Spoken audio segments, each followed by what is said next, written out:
Hello friends, welcome to KRC notes. दोस्तों, आज हम लोग हिंदी का एक मेन टॉपिक पढ़ेंगे जिसका नाम है कारक। इस वीडियो में हम कारक और उसके प्रयोग को पढ़ेंगे। दोस्तों, कारक चैप्टर को लेकर के आपके मन में बड़ा अपवाद रहता है और आपका प्रश्न गलत हो जाता है, और गलत होना संभव भी है क्योंकि कारक के चैप्टर इतने सारे अपवाद हैं जो शायद हिंदी के किसी अदर चैप्टर में नहीं हैं। और हम लोग सोचते हैं कि कर्ता ने कर्म को करण से यही याद कर लेंगे तो कारक के सभी प्रश्नों को कर लेंगे, लेकिन दोस्तों ऐसा नहीं है। जब तक हम अपवाद पर फोकस नहीं करेंगे हमेशा कारक में गलती ही होगी। तो दोस्तों, अगर आप चाहते हैं कि गलती न हो तो उसके लिए इस वीडियो को लास्ट तक देखिए, और आपके सारे डाउट क्लियर हो जाते हैं तो इस वीडियो को लाइक करें और हमारे चैनल को सब्सक्राइब करें और कमेंट करना मत भूलिएगा। तो चलिए शुरू करते हैं। कारक। कारक दोस्तों, कारक का चैप्टर तो हम पढ़ने को पूरा पढ़ लेते हैं, लेकिन हमें यही नहीं समझ में आता कि असल में कारक होता क्या है। डिफिनेशन बुक में दी रहती है, पढ़ लेते हैं, लेकिन कुछ समझ में नहीं आता, बस वैसे ही रट्टा मान लेते हैं। जैसे यहाँ पे दिया हुआ है साक्षात क्रियान्वितम कारकत्वम, क्रिया से साक्षात संबंध रखने वाले विभक्ति युक्त पदों को कारक कहते हैं। समझ में आया? नहीं समझ में आया? चलिए एक और डिफिनेशन देखते हैं कि क्रिया के साथ सीधा संबंध रखने वाले विभक्ति युक्त रूपों को कारक कहते हैं। नहीं समझ में आया? संज्ञा तथा सर्वनाम के जिस रूप से उसका संबंध क्रिया के साथ जाना जाता है उसे कारक कहते हैं। अगर नहीं समझ में आया तो चलिए इसको अपनी भाषा में समझते हैं। देखिए, जो शब्द यानी कारक क्या होते हैं? जो शब्द कर्ता क्रिया कर्म, कर्ता क्रिया कर्म को जोड़ते हैं उसे कारक कहते हैं। जैसे यहाँ पे दिया हुआ है, राम ने रावण को मारा। राम कर्ता है, रावण कर्म है, मारा क्रिया है। तो इसको जोड़ने का कोई कार्य कर रहा है ना, कोई शब्द है जो इसको जोड़ने का कार्य कर रहा है। कर्ता कर्म क्रिया को जोड़ने का कार्य यहाँ पे ने और को कर रहा है। तो ये जो ने और को है ये क्या है? कारक है। अगर सिर्फ इस तरह से कहें राम रावण मारा, इसका कोई मतलब ही नहीं। राम ने रावण को मारा यानी कर्ता कर्म और क्रिया को जोड़ने के लिए जो शब्द प्रयोग हो रहा है उसे क्या कहेंगे? कारक कहेंगे। जो शब्द कर्ता क्रिया कर्म को जोड़ने का कार्य करते हैं या को जोड़ते हैं उसे क्या कहते हैं? कारक कहते हैं। ने को यहाँ पे क्या है? कारक है। संस्कृत में कारक को विभक्ति भी कहते हैं। कारक को ही संस्कृत में विभक्ति कहते हैं। यहाँ पे है कि हिंदी में कारकों की संख्या 8 है, किंतु संस्कृत में इनमें 6 को ही कारक माना जाता है। संस्कृत में कारक कुल 6 हो जाते हैं जबकि हिंदी में 8 हैं। तो कौन से ऐसे 2 कारक संस्कृत में नहीं माने जाते हैं? चलिए देखते हैं। संबंध तथा संबोधन की क्रिया से साक्षात संबंध न होने के कारण उन्हें कारक नहीं कहा जाता है। संबंध कारक और संबोधन को संस्कृत में कारक नहीं माना जाता है। क्यों? क्रिया से साक्षात संबंध न होने के कारण। जैसे यहाँ पे दिया हुआ है कि राम ने बलि के पुत्र अंगद से कहा, यानी बलि का जो संबंध है अंगद से तो है, लेकिन कहा जो है क्रिया से उसका कोई संबंध नहीं है। ठीक, अतः यह क्या है? कारक नहीं माना जाएगा। इसी प्रकार संबोधन में, ये तो संबंध समझ में आ गया होगा। संबोधन में क्या होता है कि प्रथमा विभक्ति के ही, प्रथमा विभक्ति जैसे यहाँ पे ये विभक्तियां हैं, प्रथमा विभक्ति के ही आने से कोई अलग विभक्ति नहीं मानते।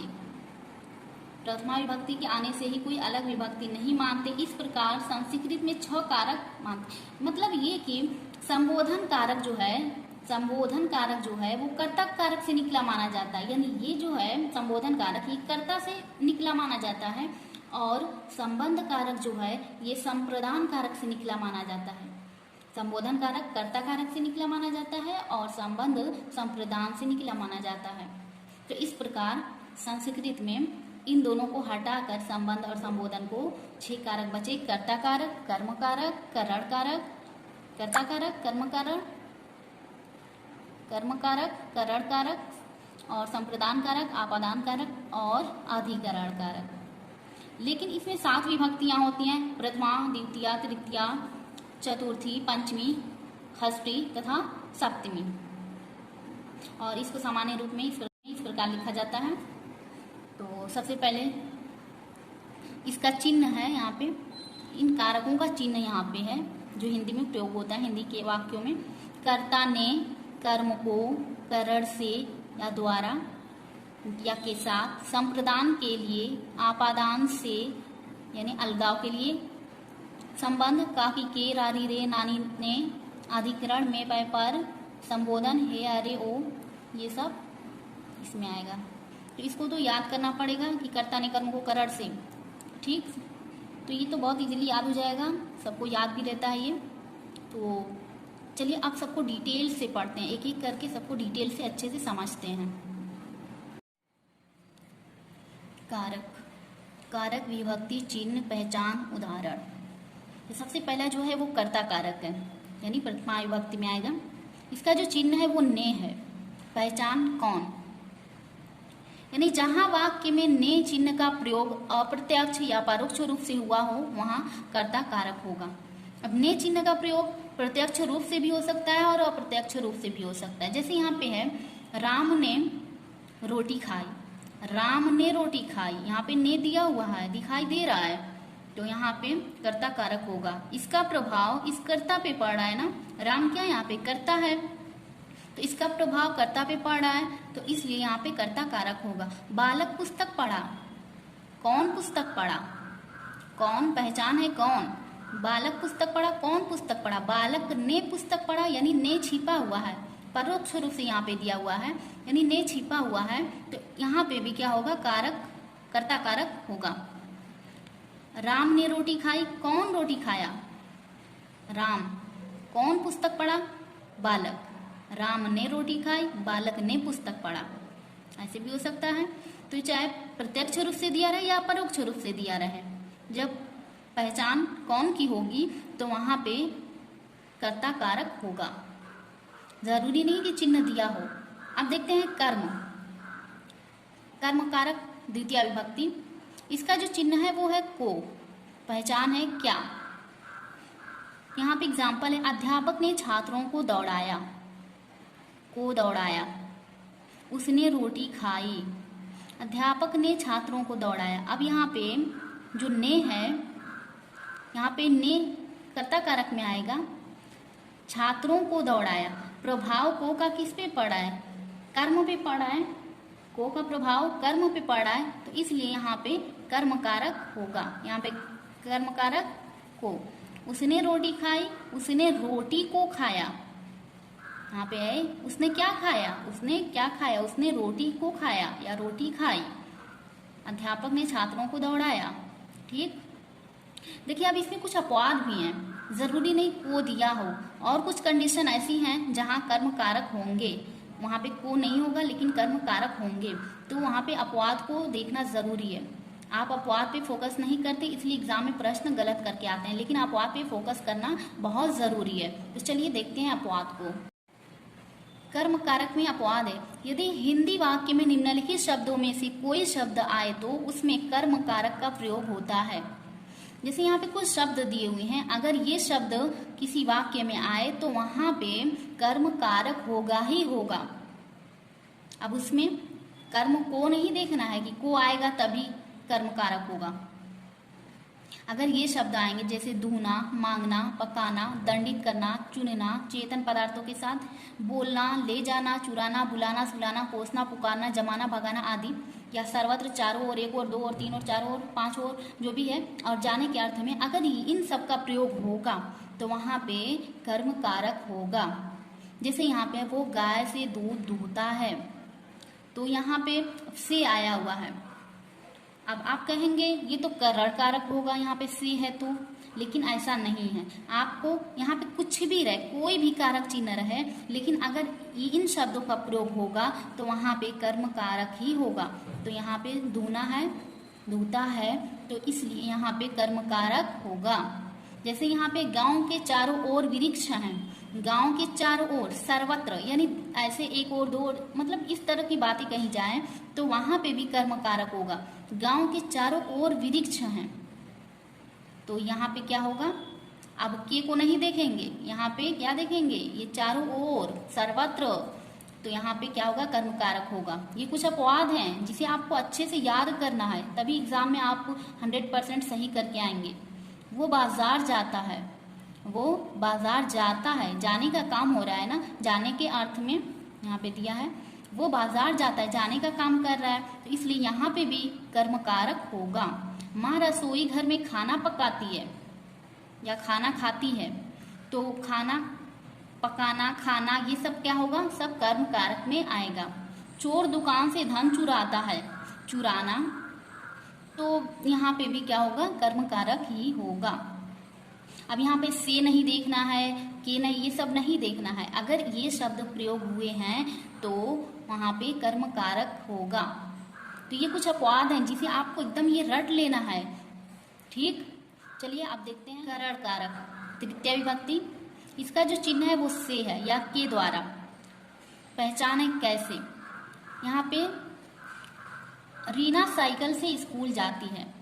रीना कैसे स्कूल जाती है, कैसे स्कूल जाती है, साइकिल से जाती है। वो कुल्हाड़ी से वृक्ष काटता है, कैसे काटता है, कुल्हाड़ी से काटता है।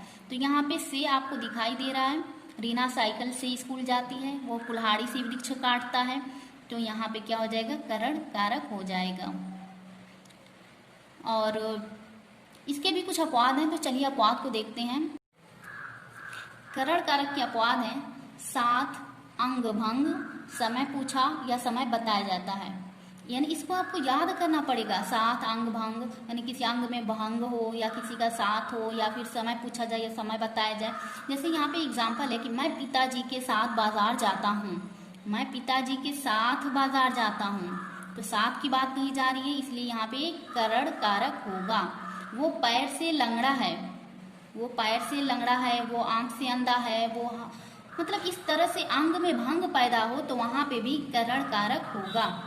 आज शाम 8 बजे पार्टी है, आज शाम 8 बजे पार्टी है, समय बताया जा रहा है। या ये पूछा जाए कि घड़ी में कितने बजे हैं, ठीक है, तुम्हारी घड़ी में कितने बजे हैं, तो वहां पे भी क्या होगा, करण कारक होगा। यानी आपको ये याद करना है कि साथ आए या अंग में भंग पैदा हो या समय पूछा जाए या समय बताया जाए तो वहां पे करण कारक होगा। और चिन्ह तो ये था कि से है या के द्वारा, तो चिन्ह से तो आप आसानी से पहचान लेंगे, लेकिन अपवाद पे फोकस करना है आपको। यहाँ पे साथ होगा, अंग में भंग पैदा होगा, समय पूछा जाए या समय बताया जाएगा तो वहां पे भी करण कारक होगा। तो चलिए देखते हैं अब है संप्रदान कारक यानी चतुर्थी विभक्ति। तो यहाँ पे चिन्ह है के लिए, पहचान है किसके लिए, और एग्जाम्पल है सभी छात्र जीवन को सुखमय बनाने के लिए पढ़ रहे हैं। किसके लिए पढ़ रहे हैं, जीवन को सुखमय बनाने के लिए पढ़ रहे हैं। किसके लिए पढ़ रहे हैं, जीवन को सुखमय बनाने के लिए पढ़ रहे हैं, ठीक है, बनाने के लिए पढ़ रहे हैं। बच्चा पढ़ने स्कूल गया। अब यहाँ पे ये प्रत्यक्ष रूप से दिया है के लिए, लेकिन यहाँ पे प्रत्यक्ष रूप से आपको दिखाई नहीं दे रहा है कि के लिए है, लेकिन इसका मतलब भी तो वही, यानी किसके लिए गया बच्चा पढ़ने स्कूल। बच्चा किसके लिए स्कूल पढ़ने गया, तो बच्चा किसके लिए स्कूल गया, तो बच्चा पढ़ने के लिए स्कूल गया। तो यहाँ पे के लिए आ सकता है लेकिन लिखा नहीं है, यानी अप्रत्यक्ष रूप से दिया हुआ है, लेकिन अर्थ तो यही निकल रहा है ना, किसके लिए, तो बच्चा किसके लिए स्कूल गया, बच्चा पढ़ने के लिए स्कूल गया, तो यहाँ पे भी क्या होगा, संप्रदान कारक होगा। अब इसके भी कुछ अपवाद हैं, चलिए अपवाद को देखते हैं। अपवाद को देखते हैं संप्रदान कारक के, यानी इसमें भी 3 शब्द यहाँ पे दिए, नमस्कार, नमस्कार सदा के लिए दी जाए, यानी कोई वस्तु किसी को सदा के लिए दी जाए, या देवताओं को समर्पित कोई कुछ किया जाए। जैसे यहाँ पे गुरु जी को नमस्कार है, तो गुरु जी को नमस्कार यानी प्रणाम या नमस्कार, ये सब जब शब्द आएंगे तो वहाँ पे संप्रदान कारक होगा। राजा ब्राह्मण को दान देता है। अब सदा के लिए दिया जा रहा है दान, ये नहीं कि राजा ब्राह्मण को दान दे रहे हैं और फिर उसे मांग लेंगे, ऐसा नहीं है, वो हमेशा के लिए सदा के लिए उसको दान दे रहे हैं। तो जो चीज सदा के लिए दी जाए वहां पे क्या होगा, संप्रदान कारक होगा। अगर सदा के लिए न दी जाए तो वहां पे संप्रदान कारक नहीं होगा। जैसे कोई चीज किसी को हम उधार देते हैं, फिर वो एक टाइम पे वापस मांग लेते हैं, तो वहां पे संप्रदान कारक नहीं होगा। जो चीज मांगी न जाए, जो चीज हमेशा के लिए दे दी जाए, वापस न ली जाए, वहां पे संप्रदान कारक होगा। यह हवन सामग्री देवताओं को समर्पित है, यानी देवताओं को समर्पित, तो वहां पे भी संप्रदान कारक होगा। तो ये संप्रदान कारक के अपवाद हैं, इसको भी आपको याद करना है। तो हम बार बार करें कि अपवाद पे ज्यादा फोकस कीजिए, अपवाद के ही ज्यादा क्वेश्चन पूछे जाते हैं एग्जाम में, जो हमारे गलत हो जाते हैं। हम पूरा याद करके जाते हैं कर्ता ने कर्म को करर से, लेकिन फिर भी हमारे क्वेश्चन गलत हो जाते हैं। क्यों? क्योंकि हम अपवाद पे फोकस नहीं करते। तो हमको अपवाद पे ज्यादा फोकस। आपादान कारक पंचमी विभक्ति, चिन्ह है से, अलगाव के लिए आता है ये से। यहाँ पे भी से था, लेकिन इस से का मतलब था के द्वारा, और यहाँ पे जो से है इसका मतलब है अलगाव, यानी कोई चीज अलग होती है। जबकि यहाँ पे था कि रीना साइकिल से स्कूल जाती है, रीना साइकिल से अलग नहीं हो रही, वो साइकिल के द्वारा स्कूल जाती है। लेकिन यहाँ पे क्या होगा कि वो चीजें अलग होंगी एक दूसरे से। जैसे यहाँ पे किसी से, पहचान है किसी से, तो यहाँ पे पेड़ से पत्ते गिरते हैं।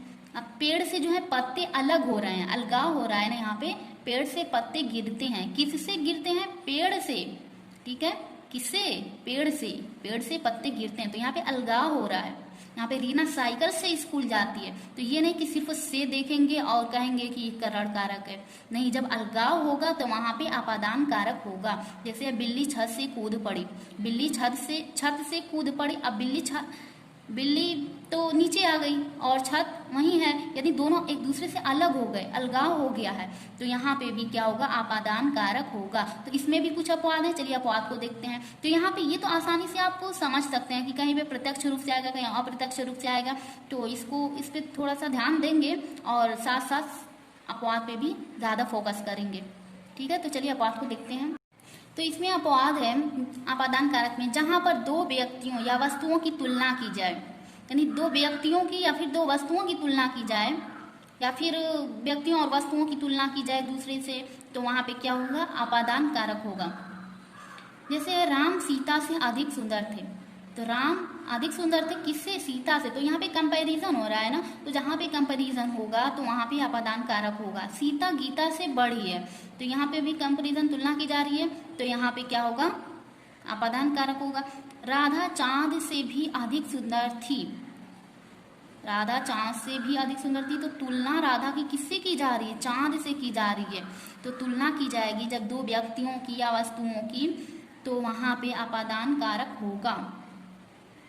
वैसे आपादान का जो चिन्ह है वो से है, अलगाव के लिए आता है। यहाँ पे भी आपको से मिलेगा, लेकिन यहाँ पे भी मतलब जैसे दो व्यक्तियों की तुलना की जाती है, जैसे दोनों राम सीता से अधिक सुंदर थे, सीता गीता से बड़ी है, राधा चांद से भी अधिक सुंदर थी। आई होप कि आपको समझ में आ गया होगा। तो ये जो अपवाद है ना, इसको अच्छे से याद कर लीजिए, इसको एकदम रट लीजिए, ताकि कभी भी आपका कारक गलत न हो। संबंध कारक षष्ठी विभक्ति, इसका जो चिन्ह है का की के रारी रे नानी ने, और पहचान है किसका? राजा दशरथ के 4 पुत्र थे, राजा दशरथ के 4 पुत्र थे। किसके? राजा दशरथ के 4 पुत्र थे। यहाँ पे संबंध दर्शाया जा रहा है दूसरे से। मोहिनी की बहन स्कूल गई, मोहिनी की बहन, राजा के 4 पुत्र, तो यहाँ पे के, की, ये सब क्या है? कैसे चिन्ह है? संबंध कारक के चिन्ह है यहाँ पे का, की, के। तो इसलिए यहाँ पे जब संबंध दर्शाया जाएगा तो वहां पे क्या होगा? संबंध कारक होगा। राजा दशरथ के 4 पुत्र थे, मोहिनी की बड़ी बहन या बहन स्कूल गई, तो यहाँ पे संबंध कारक होगा। इसके भी कुछ अपवाद हैं, तो अपवाद को देखते हैं। पर संबंध कारक के अपवाद को देखते हैं। जहां पर कोई वस्तु किसी को सदा के लिए न दी जाए, जैसे अभी हम देखे थे संप्रदान में, संप्रदान, वहां पे किसी को कोई वस्तु हमेशा के लिए, सदा के लिए दी जा रही थी। संप्रदान प्रदान की जा रही थी सदा के लिए, संप्रदान सदा के लिए प्रदान की जा रही थी संप्रदान में।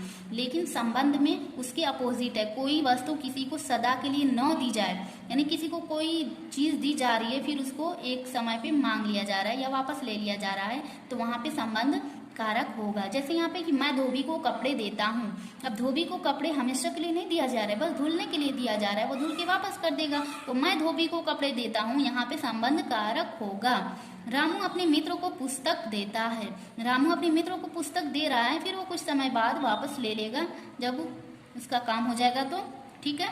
तो यहाँ पे जो वस्तु दी जा रही है वो हमेशा के लिए नहीं दी जा रही है, लेकिन संप्रदान में सदा के लिए प्रदान की जा रही थी। ठीक है, तो ये थोड़ा डिफरेंस है इसमें, याद रखिएगा कि संप्रदान में सदा के लिए प्रदान की जा रही थी, लेकिन संबंध में सदा के लिए प्रदान नहीं की जा रही है। ठीक है, एक निश्चित समय के लिए दी जा रही है। तो ये इसके अपवाद थे संबंध कारक के। आई होप कि आपको ये भी समझ में आ गया होगा। अधिकरण कारक सप्तमी विभक्ति, इसका जो चिन्ह है में, पै, पर। पै का मतलब होता है ऊपर, पहचान कहाँ। तो छात्र कमरे में बैठे हैं, छात्र कहाँ बैठे हैं, कमरे में बैठे हैं, चिन्ह क्या आ रहा है, में आ रहा है, छात्र कमरे में बैठे हैं। बच्चा चारपाई पर बैठा है, चारपाई पर बैठा है। ठीक है, बिल्ली छत पर बैठी है। ठीक है, तो यहाँ पे में, पे, पर, ऊपर, ये सब जहाँ पे आएगा शब्द वहां पे अधिकरण कारक होगा। ठीक, ये बहुत इजी है। संबोधन, ये उससे भी इजी है। इसका जो चिन्ह है हे, हो, अरे, अवे, ये ठीक। तो यहाँ पे दिया हुआ है तुम क्या कर रहे हो, हे तुम क्या कर रहे हो, अरे वो कहाँ गया। तो यहाँ पे हे, ओ, अरे यही सब आएगा शब्द, तो वहां पे संबोधन कारक होगा। आई होप कि आपको ये कारक बहुत अच्छे से समझ में आएगा। इससे रिलेटेड सारे डाउट क्लियर हो गए होंगे। अगर अभी भी डाउट है तो आप कमेंट में पूछ सकते हैं। तो दोस्तों, अब हमारे आने वाली ऐसी ही मज़ेदार वीडियो देखने के लिए इस KRC नोट्स को लाइक करें, सब्सक्राइब करें और बेल आइकन को प्रेस करें, ताकि हमारी आने वाली हर वीडियोज़ की नोटिफिकेशन आपको टाइम टू टाइम मिलती रहे। Thanks for watching.